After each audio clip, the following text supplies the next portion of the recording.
মায়ের হাতের স্পেশাল গলদা চিংড়ি রান্না।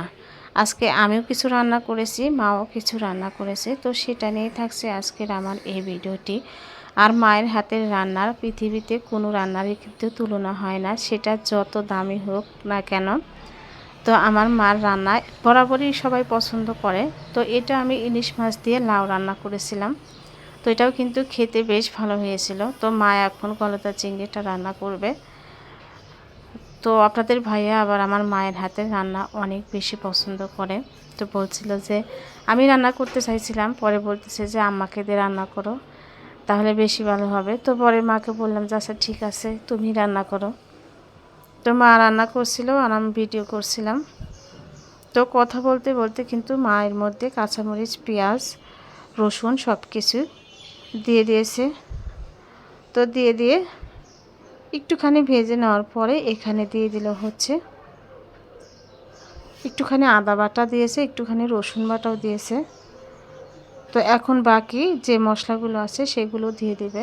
প্রথমে দিয়ে দিল হচ্ছে হলুদ, তারপরে দিচ্ছে হলো শুকনো মরিচের গুঁড়ো, ধনিয়া গুঁড়ো। তো জিরা গুঁড়োটা কিন্তু একদম লাস্টের দিকে দিবে, তাহলে তরকারিটা খেতে বেশি ভালো হয়।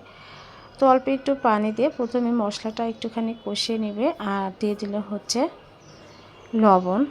তো লবণের কৌটার মধ্যে শুকনো মরিচ দেখতে পাচ্ছিলেন, লবণের মধ্যে দেখা যায় আপনি যদি শুকনো মরিচ ভেজে রেখে দেন, হয়তো পরিমাণে একটু বেশি বেঁচে গেল, তাহলে লবণের কৌটার মধ্যে রেখে দিবেন, দেখবেন যে একদম মুসমুসে থাকবে, একদমই নষ্ট হবে না।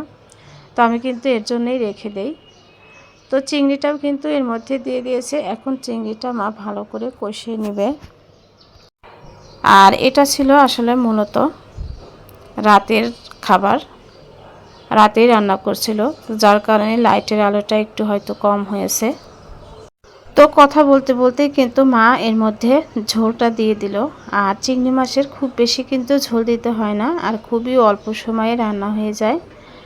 চিংড়ি মাছ রান্না করা হচ্ছে সবচাইতে অল্প সময়ের মধ্যে করা যায়, কারণ বেশি সময় রান্না করলে চিংড়ি মাছটা কিন্তু শক্ত হয়ে যায়, খেতে ভালো লাগে না। তো এখন দিয়ে দিল হচ্ছে ধনিয়া গুঁড়ো। তো কিছু সময় রান্না করেই কিন্তু চুলাটা বন্ধ করে দেওয়া হবে। আর রান্নাটা এত বেশি মজা হয়েছিল কি আর বলবো, খেতে অসম্ভব মজা হয়েছিল। তো আপনারা তো সবাই রান্না করেন, তবে মায়ের হাতের রান্নার স্বাদ কিন্তু পৃথিবীতে সেরা। তো এই তো রান্নাটা হয়ে গেছে, কালারটাও কিন্তু অনেক বেশি সুন্দর আসছে, আর খেতেও মজা হয়েছিল। তো এটা ছিল ইফতারির আয়োজন। তো ভালো লাগলে লাইক, কমেন্ট, শেয়ার করবেন। ধন্যবাদ।